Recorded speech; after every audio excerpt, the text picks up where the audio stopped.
क्या आप पुरज़्म हैं? क्योंकि अज़्म के बगैर कुछ नहीं होता। आपको वादा करना होगा।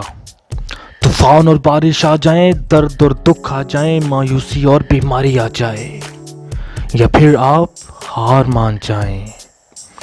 ये एक वादा है, ये एहसास नहीं।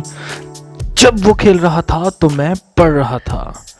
जब वो शिकार कर रहा था तब भी मैं पढ़ रहा था।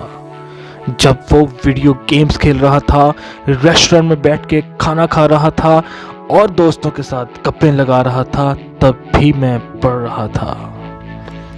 आप मुश्किल से बाहर नहीं निकल सकते, ऐसी मुश्किल जिससे आप निकलने को तैयार नहीं। आपको अपनी हर चीज, अपनी हर कोशिश करनी है। आपका दिमाग, आपकी ताकत, आपकी कोशिश, आपका नज़्म और ज़ब्त, आपकी सख्ती। आग से बाहर निकलने के लिए कुछ नहीं होगा अगर आप आग में डालेंगे कुछ नहीं। ऐसे आपकी मुश्किल हल नहीं होगी। लेकिन अगर हम रोजाना लड़ेंगे तो एक ना एक दिन हमारा होगा। हमेशा पुरअज़्म रहें, अपने इरादों के आगे एक पहाड़ की तरह।